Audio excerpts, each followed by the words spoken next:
welcome back to the How to Podcast series, where we talk to amazing podcasters from around the world. And this makes me happy because when I talk about podcasting with my friends and family, they kind of roll their eyes and go, "You again with the podcast?" And they're like, "We don't get it. We're not into podcasting." But when I get somebody on my screen who is into podcasting, I'm in my happy place because now I get to talk to Shannon and talk about her show and what she does, and talk a little podcasting as well. Shannon, welcome to the podcast. Glad to have you here as my guest co-host, right? We're going to do this together. Welcome to the show. Yes. Thanks, Dave. So happy to be here to chat all things podcast with you. Come on. All right. Yes. So you are the host of an amazing podcast that I love to listen to, Second Act Success Podcast. Everybody got to go to there, follow the show, subscribe to the show, listen to every episode, over 200 episodes. Congratulations. You got a lot to go listen to and a new podcaster to fall in love with. Shannon is a great host. She has great guests. And if you're in that season of life where you're looking at the second act, like what is the next thing for you, this is the perfect podcast for you to fall in love with. So Shannon, glad to have you here on the show. This is really fun for me. Thank you. Thank you so much. I can't wait to have you on to share your story of Second Act. Come on. All right. Yeah, good stuff. Tell us a little bit about the show, Shannon. How did the show begin for you? Let's go back 200 episodes ago. And episode one, kind of like, whoa. Okay, what was the spark to start the show? Well, I had started my own second act, and I was in the midst of my second act. I left my career as a television producer to open my first business, which was a franchise. And I started having a lot of women, customers of mine, ask me how I made that transition. And so in that, those conversations, I said, okay, I'm going to start a coaching business and help women build businesses of their own and start their second act. And I decided to start the podcast right alongside with that new business of mine. And I called the podcast Second Act Success Podcast. And it's really, I wanted to share other examples of people who had changed from one job to another or changed and left a job to start a business, because I feel like when you hear other stories, it's more attainable for you. So as a listener, you can hear that this person went from being a teacher to a jewelry maker, and you say, whoa, if she can do it, then I can do it too. And that's my goal of this podcast, to give those little seeds and ideas of inspiration to listeners to urge them to start a second act in their life. It's amazing how we can take a podcast, an idea, and turn it into a platform that helps other people as well, right? So if I start my own little small jewelry business and my friends and family, neighbors know about it, but nobody else really knows, advertising this small business that I've created, this great idea, is really hard to do when you're first starting out. To come on your show and now get in front of your audience and talk about what you do, now you've just expanded your audience just by being a guest on your podcast. So I like that you're using it as a foundation to help other people and a platform for other people to connect and share their story. That's great. Yeah. And so many of my guests too, which I'm sure your guests do, are as well, are open to having listeners reach out to them and have those conversations of like, can you tell me how you actually did this and how you made that transition? And I love that so many of my guests are open to that, because I think when you hear someone doing what you'd like to do, you want to have that conversation and really talk it through. And that's a nice aspect of the show as well. How did you, let's use your own comment there back to you. How did you start your show? Like, how did you know how to do all this stuff and get the podcast up and running? How did you figure it out? I was a huge consumer of podcasts. I've been listening to podcasts forever. Podcasts are the whole reason I started my first business and started my second act. Just feeling, getting those inspiring stories from podcasts I was listening to. But I didn't know how to do it, and get the systems in place and technology-wise and all of that. So I took a course from Melissa Guller, who had a, how to start a business course. So I did that, and it was an excellent, excellent program. It walked you through exactly what to do, how to set up your systems, how to get the right equipment, all of that. So I did that, and really, I just got it out there. I made a logo, and I was, like I said earlier, building it alongside my business. So it really, and my business is Second Act Success Coaching. So it really was all branded together. And so I was figuring it out as I went. So I had the logo for my business, and I took that logo and made it my podcast art. And then I just started reaching out to friends and family and saying, hey, you have a really cool story of transition and you opened a business. Can you come on the show? So my first handful of guests are people that I knew. And then it just kind of spread on from there. People would say, "Oh, I know someone else." And I think my producing experience from working in the entertainment industry led me to be really comfortable interviewing because I had interviewed celebrities in my career for years. Right. So I think that aspect was easy to me. It was just the idea of how do I set it up, have it sound good, and then get it out there into the world that I had to learn through that course. And I think the other one thing it might be hard to learn, but something you can learn over time is how to be a real representation of who you are on the microphone and on camera in front of people. When you see people on TV and movies, you think, wow, like they seem to do it so well and effortlessly. But there's sometimes you can hide who you really are and have a fake exterior. You shared a story with me on Living the Next Chapter about kind of who you've come across some pretty amazing people in Hollywood and acting in movies and TV. And some people are just genuine good human beings. And there was one you mentioned came in and talked to your team and shook hands with everybody. And that story really resonated with me. I just think that's I'll get you to share the story, but I think that's a good example of how we as podcasters can treat our guests, how we can treat our listeners, our community, just to be a good human. Can you kind of share that story for this audience? Because I thought it was really good. Yeah. Yeah. I was producing an entertainment news show, and Henry Winkler, the Fonz from Happy Days and a million other things, came in, and before he got to set, just went around and shook hands and introduced himself to the crew and the camera guys and the director and me and everyone backstage. And I just really took that in because he's someone that I grew up watching. So yeah, just a genuine, wonderful person. And you're absolutely right. I think we can be that genuine person with our guests and try to help them as much as we can. Like you said, promoting what they're doing and getting, the social media clips of them and our conversations out there, and just try to help not only educate and inspire the listeners, but really form that relationship with our guests as well. One of the things we've been talking about here on the How to Podcast series recently is along the lines of Pat Flynn's new book, Lean Learning. And in his book, Lean Learning, he talks about just-in-time learning, in that you don't need to learn everything about something before you start. You just need to know enough to start. And I'm like, well, that's interesting, because I think of like just-in-time deliveries would be something like at a grocery store that has produce that comes into the store. They don't have enough produce for 5 years. They have enough produce until it expires, and then the next truck shows up.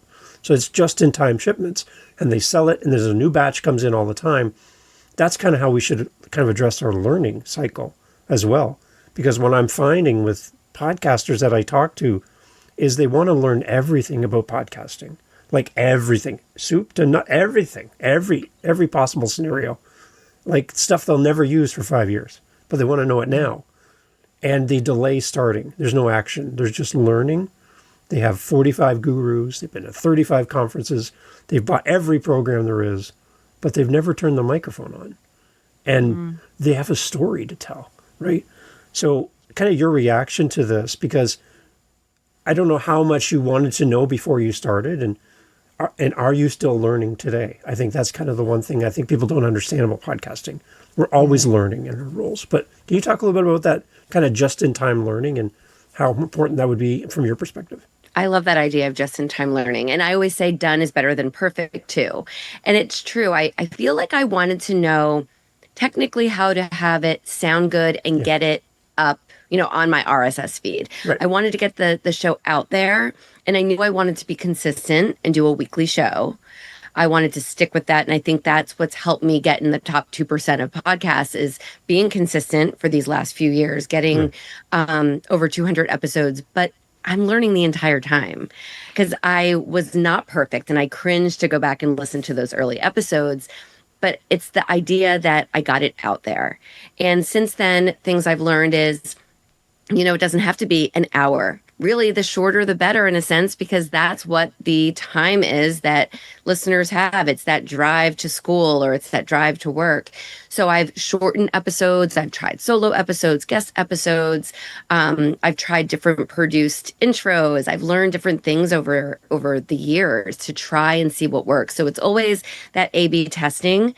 And like you said, it's just getting it out there. and getting the response from people, looking at the stats, and then just saying, really, what do I enjoy recording? What do I enjoy doing? Yeah. And honestly, I've turned everything, all of my episodes, into blog posts on my website. So that's another great way to have it live out there and reach people in a different way. I think that's important that I learned a few episodes in. And now, still, all these episodes in, I'm really looking at sponsors and how to do the sponsoring piece, because the podcast for me is a way to serve others and help them and teach them how to create a business and start over. But I only make money through the podcast from getting clients. But I'd love to have sponsors that really offer something in the business space that could help my listeners. Right. So I'm learning that now. I'm diving into what that would seem like and how I could attain that. So yeah, I agree. It's always learning, but just pressing record and getting that out there is the hardest part for most people. What do you enjoy today more, solo episodes or the interview? Kind of where do you sit on that? I love interviewing people. I love these conversations like we're having right now. So I enjoy that so much. But I know that some listeners, some listeners like hearing the stories and some just want the tactical, tangible advice. So I am mixing it up and I'm making my solo episodes like 10 to 15 minutes on this, one particular topic. But yeah, I enjoy the conversations. I'm such a people person, and just having that dialogue and coming up with those nuggets, because I'm learning from my guests as much as my listeners are. It's just nice to have those conversations and it's fun. And then form those relationships so we can continue to support each other and work together afterwards. And I know this is 200 episodes ago for you, but I have people reach out to me. They're like, Dave, I want to do an interview show. Nobody knows who I am. I don't know how to find my first 10 interviews for my show, for a brand new podcast, because I'm going to be asked, how many listeners do you have? Well, I've had the podcast for 5 days. I have no listeners, right? And I'm trying to reach out to these people and have them on my show. Any tips for finding new guests on a new podcast when you don't have a listenership? I think turn to your network, turn to friends and family. It just depends on your niche, and like who you're serving. But for me, finding people who had those second act stories has been really incredible, because there are so many people who have reinvented themselves. And that's a story that I want to share. And they're all so different. So for me, it's been easier to find guests over the years. But I think for someone new, think about who you want to serve, who your listener is, who you know in your network. Go onto LinkedIn or social media and find people and just say, hey, can we record for 30 minutes? And I will promote you, and this will go on my blog, on my podcast.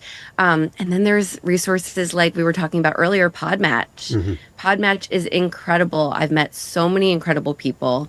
And all you have to do there is make your profile, put up your podcast art, and people will pitch you. It's like a dating site for podcasters. So you can pitch yourself, you can pitch people and say, hey, come on my show. And people that are there already want to guest. So I think that's a really great place, don't you think, to just start. It's such a great resource. And I didn't even realize it when I signed up with Podmatch. I originally just signed up as a host, and it was like less than $10 a month. And I would easily spend $10 on promoting my show in other places. But here I'm promoting my show to podcasters and guests. So I'm getting people listening to my show just by being on the platform and showing people my podcast for less than $10 a month. I'm like, well, that's a good thing. But then all of a sudden I start seeing these things come through to me as payments to me from Podmatch. I'm like, what is going on here? But because I had certain people on my show who were on Podmatch, they were rewarding me by giving me back some money. And I'm like, I don't know how I missed that when I signed up, Shannon, but I was thrilled. I'm like, oh my gosh, they're going to actually let me earn some money back by using the platform. I'm like, who does this? Anyways, it's great. It's incredible. Right. And I think another good thing is that those podcasters are on there. They most likely have a podcast. So they're going to want to share it. So that's just someone else that will share your podcast on their social media or with their email list. So it's helping to promote your podcast in the early stages as well. And we get reviews. I get to review as a guest when I get to review the host that had me on their show. And the guest on my show can review me. And those reviews I can pull out, throw them on my website, my social media. Those are actual reviews. And what do we all want, Shannon? We want people to leave a review for our show, right? Yes. So being on a platform that encourages reviews, sharing them back and forth, another win as well. It's just, there's so many things. And they have we were chatting before we hit record, they have every quarter, they have like a pod match, podcasting made simple live. And I got to speak at one. It was great. I loved it. Got to meet a lot of great people. But you get to sit in and listen to other podcasters. They have a guest track and a host track. So you can kind of pick what you want to interest you and go listen to other people who are in the space like you and I are and just learn. It's a great way to connect with people as well. So lots of opportunities. I know we feel like it's a pod match episode in the moment here, but it's just when you find a tool that works, it's worth talking about, right? Oh, yeah. And there's probably others out there too, but that's the one that, is my go-to for sure. Yeah. So for now then, like, how are guests finding you? How are you finding guests? What's working now that you're 200 episodes in?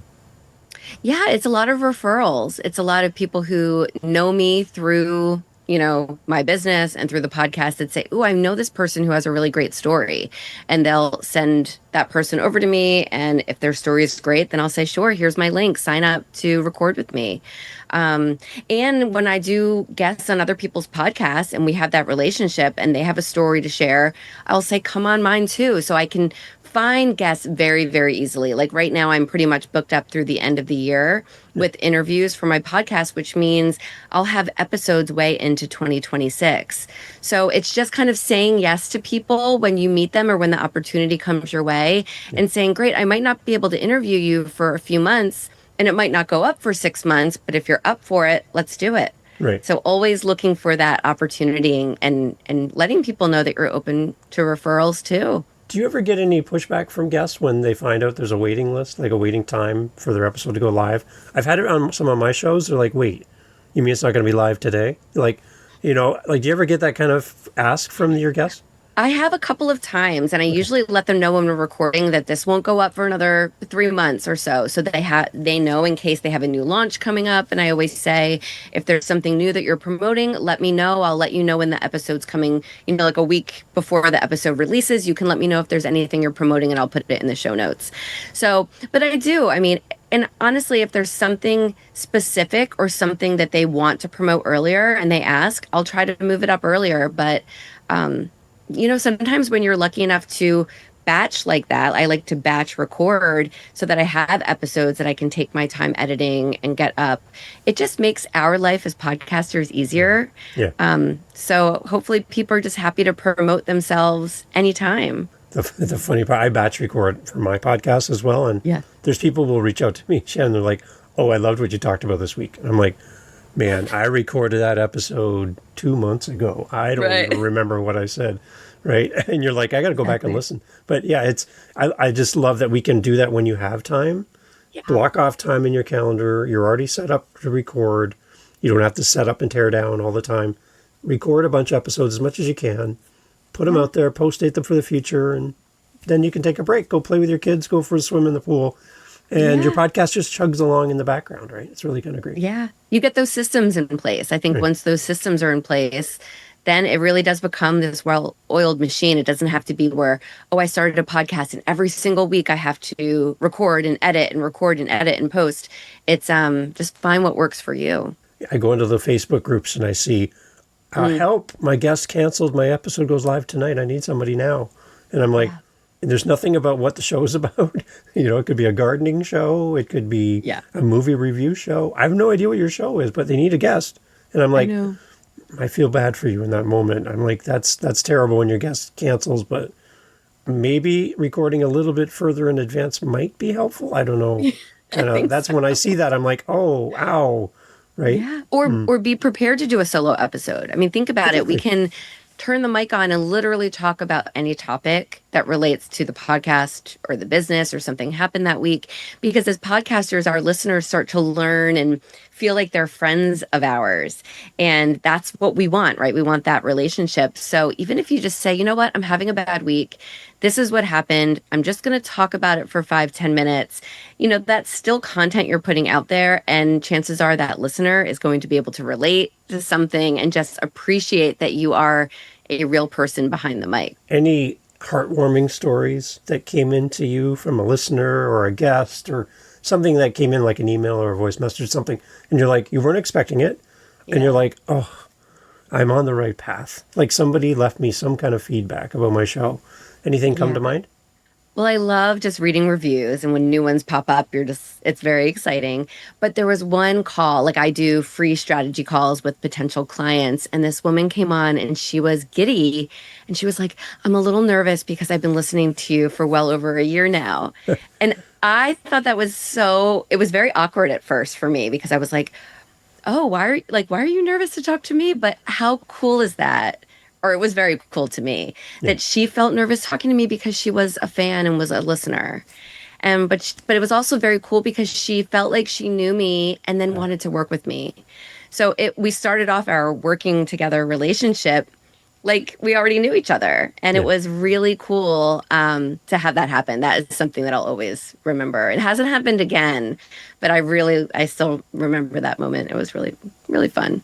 It made me realize that I'm putting some good out in the world, and people want to connect on a further level, from that. It's kind of your own Henry Winkler moment in reverse. It is. Right?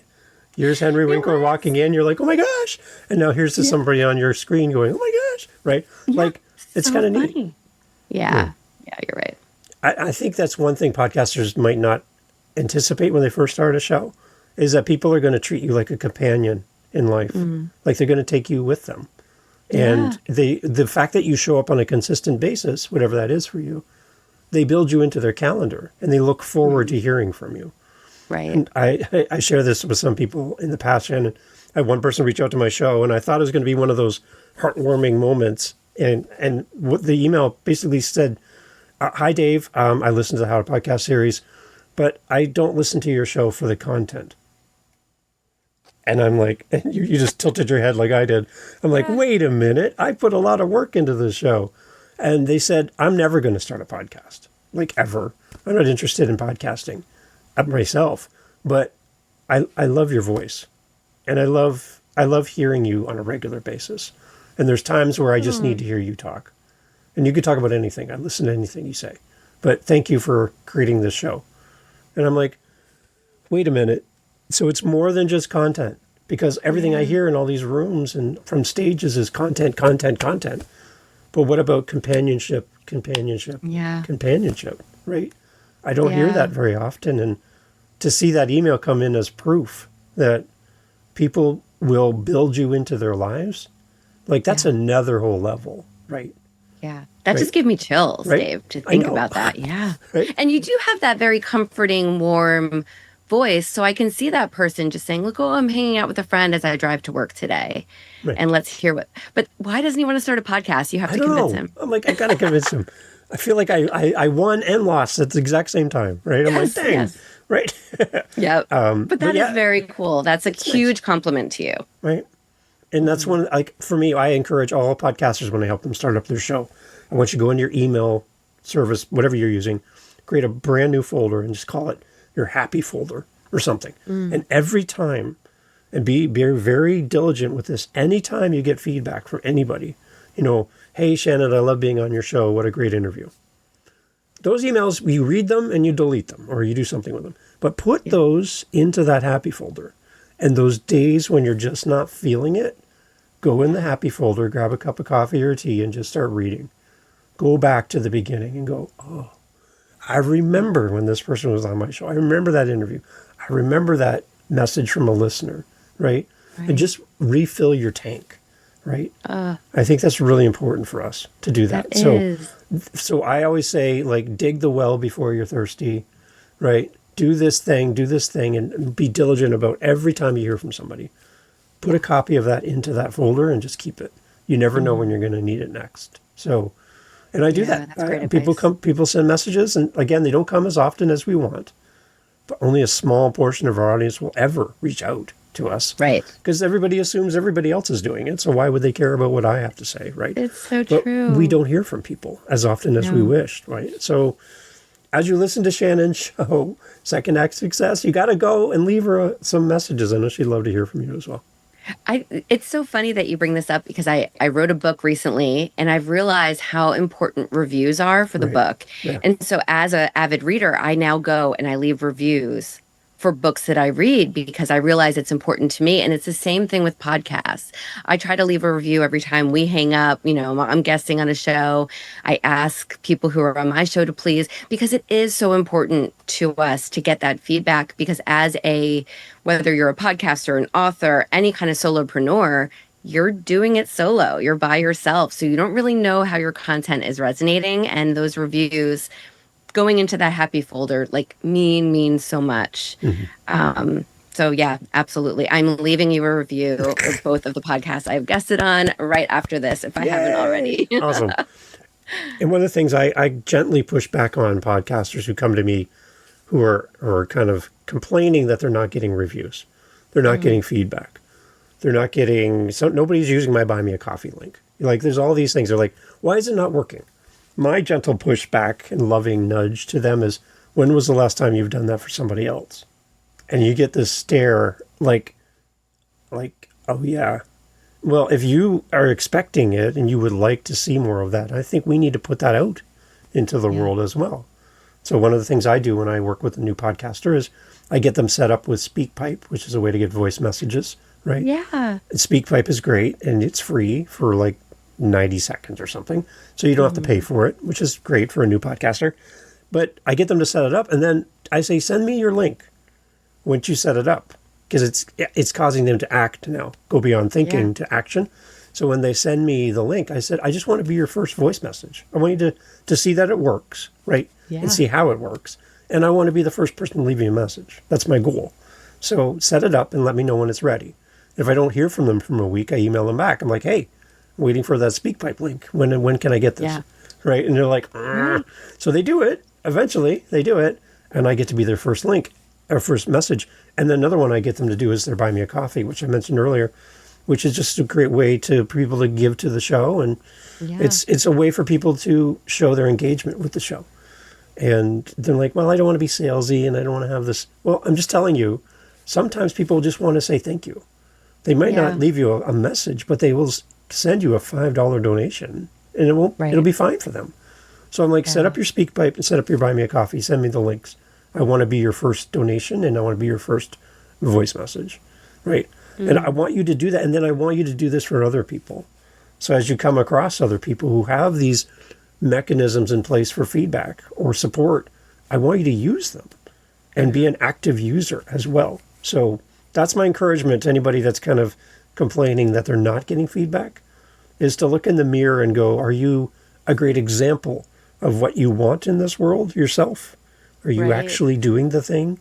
Because I think as we do that and we put good things in the world, I think good things just somehow find their way back to us. I think that's kind of how it works. I do too. Right? It's that karma. It really is. And sometimes it takes you realizing, wow, that review or that message made me feel so good. I want to do that for someone else. Right. So that's great advice that you give your clients. I love that. What one of the things I struggle with, Shannon, with my shows is I do a lot of shows I talk to a lot of people, is the post-guest relationship. After the episode goes live, you've sent the assets, here's the links, here's the things, here's a Instagram thing for you to post. Like 3 months later with your guest. Do you have anything in place where you maintain a relationship with your guest 3 months, 6 months, a year later? Like, how do you just stay in their world after the episode has gone live and you've moved on to the next thing? That's a really good question. I like to connect as soon as we record on all the socials so that I can follow and like and post and stay connected, especially on LinkedIn. And then, think about, okay, a few months later, usually every 6 months, I'll stop and I'll look and I'll try to repurpose content. And I have one person, now that I think about it, who was on my podcast. It had to have been over 2 years ago. And I want to say once a quarter, she reposts that one or two reel or like thing that I sent her. She reposts to her LinkedIn and she tags me. And I think, wow, that is really great because it's smart to help promote her business, but it reminds me to share that once again. And so it's caused me to try to do that a couple of times a year, to go back and repost things, because people find us at different stages. So people who are finding my show now might not go back to episode 1, but there might be a really impactful conversation there. Yeah. So I Right. think that's my way that I've started because of this one guest of mine to go back, repost, retag, and start that conversation again. I don't do it as often as I should, but I love that you're bringing that up because now it's on the forefront of my mind to do Right. that more often. Yeah. So I'm primarily an audio podcast from the start. I'm just adding in video here and there. It's a lot of work to do this and try to do it in a good way. But what I am doing is pulling clips, even from episodes. Like this show's got 500 episodes. So I'm going back to like episode 10, and the person, I check to see if they're still podcasting and everything's still active.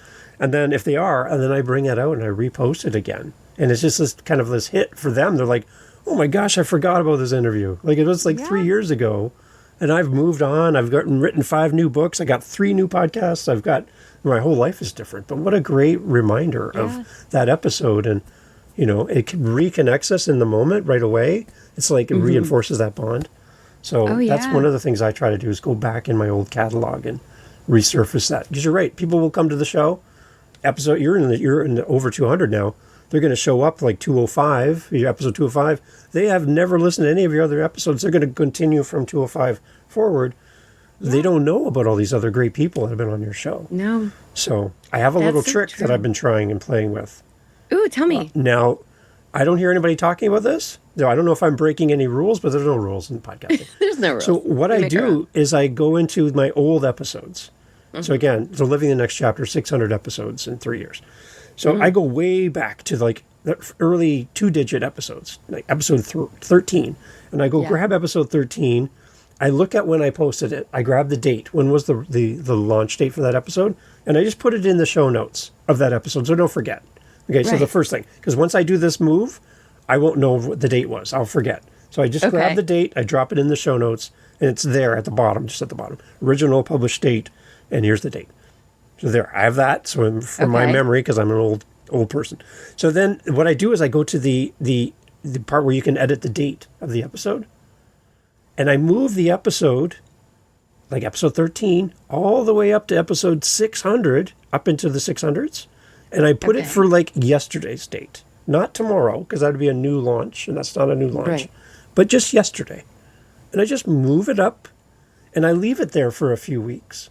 And then I put it right, because I have the date in the show notes. And then I just go back and I change the date to the original date, and I shove it back down to where it was. Go grab another one, move it up to the top. And what's happening is episodes that didn't get a lot of love and attention might have been a bad episode title on my part. It might have been the timeliness of when it was released, whatever. It gives it new life. And it gives my audience who come to my show for the first time and go, what's this? Episode 600, 599, 598, 13. What's this? And they hit play in that moment. And it gives that episode new life again.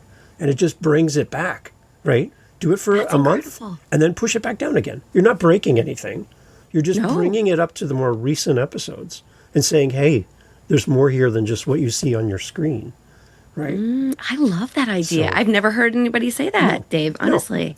So it's a little bit of work for sure. It takes time, but now, so you're not changing the episode title, or like the episode number, because I've done that only a handful of times in these 200 plus episodes. I've like taken one and I've written encore and given it a new number and just put it up there again, like with a fresh, cold open or whatever.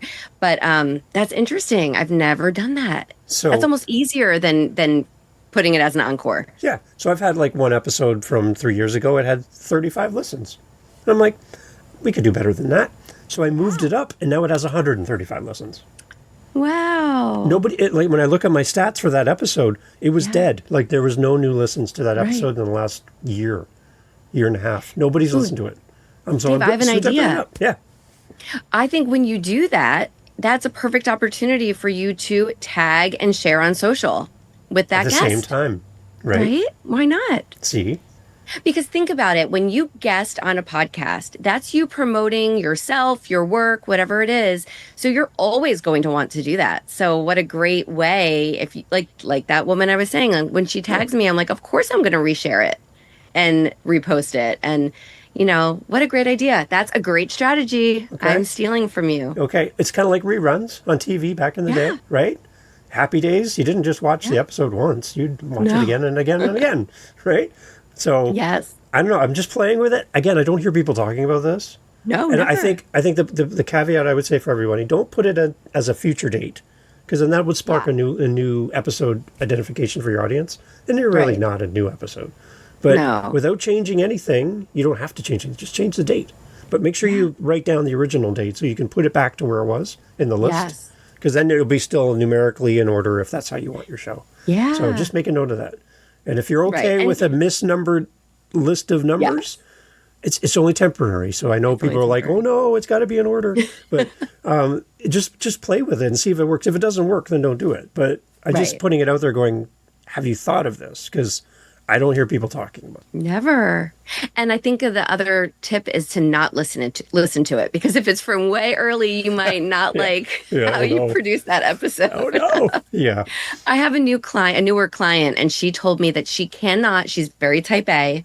She has to listen. She listens to my podcast on her way to work, and she had to start with episode 1 because that's how her brain works. And I said, no, don't do that, please. And she's like, nope, I love it. And she still says that she gets great value and she likes the stories. But yeah, that's how she has to listen. Right. That's how you are. yeah. Well, I don't know if I'm type A. I don't know what type I am. My wife will have a list for you of all the different types that I am. But I do, when I find a podcast I love, I usually start in the most recent episodes because that's current and, but then I'm like, oh, I love Shannon's show. I'm going back to the beginning because where Yeah. I work where I'm allowed to listen to podcasts. So I get 40 hours of podcast listening in every week. Isn't that a dream? amazing. Right. So Yeah. I can go and binge your whole show and I can nail through them in a week or Wow. two and have everything caught up. So That's great. the thing I love is I get a deeper connection with you, right, by doing that. And one of the things I get a lot, and we're going to wrap up here, Shannon, is when people say, I want to grow my show. And I always push back and go gently again, what do you mean by grow? Because grow means so many different things. Grow means numbers. The more people you reach, the more people you help. I get that. That's great. I'm totally with that. But what about growing the depth of your audience? So when an audience comes to you and they start at episode 201 and they go 201, 203, 204, but they go back and listen to everything, they have a deeper bond with you. Is that growth? Yeah. I would say that's growth because you have a deeper think connection, right? So that's another form of growth. So I'm always pushing back when somebody says, I want to grow my show. I'm like, grow how? Can you define the word grow for me? Because then now we know which path to go on. So anything you could do to bring back old content, reconnect with old guests, kind of show your audience that there's a great depth and value to 200 plus episodes for your podcast. If you can encourage them to go back in time and listen, as maybe sometimes we kind of cringe at maybe some of the quality of what we did in the past, it also then makes you human in the sense of the audience is like, wait a minute, I'm seeing growth from Shannon as she works her show, right? And I have more respect for you that you leave those episodes up and you show your path, you show your journey. I always want podcasters to build in public. Don't just show the best. Don't just show your Instagram highlights. Show the dirty, messy parts as you got there, because that's what people are going to relate with, right? Oh, 1,000%. Yeah. Oh, that's Excellent. great. Cool. What's coming up in your show in the future? I know you said you had a guest on who quit mid-meeting and said, I'm out of here. Like, those are great stories. Come on. Yeah. And I've been getting a lot of comments on social from a little clip that I posted because she quit mid meeting and said, I don't think I can be here anymore. She had a very toxic boss who was later let go, but she left and she took all of her experience and started a leadership coaching business where she is a people strategist and she helps other companies form really safe, nice company cultures, which is what she didn't have with that toxic boss. So, really incredible. That's episode 205 that's out now. Nice. And then next week, I have an amazing woman who was a mechanical engineer and she decided to be a stay-at-home mom. And then she had a lot of health issues in her family and she researched and got everyone healthy and off meds. And now she is a transformational health coach. So she talks about how she took her engineering background and now she can help people live the second half of their lives in the healthiest that they can. So another inspiring story. All right. Do your promo, Shannon, as we head towards the door. Second Act Success Podcast, everybody. Why should we listen? Who's it for? What can we expect? Come on, do your promo. Let's do this. Yeah, Second Act Success podcast. It's all about starting that second act, whatever it might be in your life. So we share stories from men and women who have pivoted, started over. I also have experts on to talk about different things like finances, franchising, branding. And then I do solo episodes on whatever I'm either dealing with or what my clients are dealing with. Like, so really tactical, like 5 things you must do before you launch your business.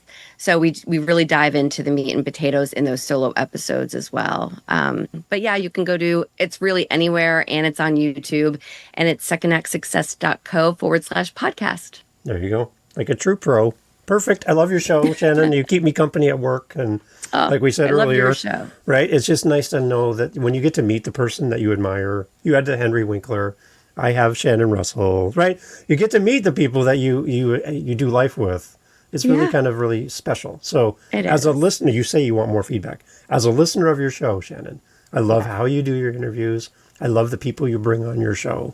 I love how you show up for us as a community. And I'm a big fan of your show. So as a listener of your show, thank you for all that you do. Oh, thank you so much, Dave. Thank you for all the advice and wisdom that you shared today, too. I'm excited to go implement some stuff on my show. I'll be watching. And I'll be listening. Excellent, yes. Shannon, thank you so much for being here. Thank you. Hey, thanks for being here. Thank you for listening to the end of the podcast. You're here with me. I'm so grateful. I want to put something in front of you. For the person that's listened this far, you're my new best friend. So what I'm trying to do every month is I have a goal, and you can help me with this goal. Very simple. What I'm trying to do is have 5 conversations this month with listeners of the How to Podcast series. You don't have to have a podcast to respond. This can be the first time ever that we're going to have a conversation, but I'm looking to talk to 5 people. Now, you're still here, so you're one of the people that I would love to talk to next. So on my howtopodcast.ca website is a calendar, and I'd love to have you respond on howtopodcast.ca. Just click the calendar link, set up time in my calendar, and in the comments section for the meeting, just put something like listener. That's it. If you have a show, put it in the comments too so I can go listen. But if you don't, I just want to talk to 5 listeners every month from now to the end of the month. So if you're listening to me right now, you're the person I want to talk to. And through howtopodcast.ca, you and I can get together, chat about the show, chat about your journey as a podcaster. Where are you at? What do you need the show to become for you? What's missing? Your feedback. I just want to meet you. And as podcasters, I would encourage you to do something similar to this in your podcast so that you can meet and interact with your audience. So, howtopodcast.ca, I'm looking to talk to 5 people every month, and I would love for you to be one of them. Reach out. It's free. I'm not selling you anything. I just want to talk to you at howtopodcast.ca. Let's get in the calendar and chat. Thanks for listening.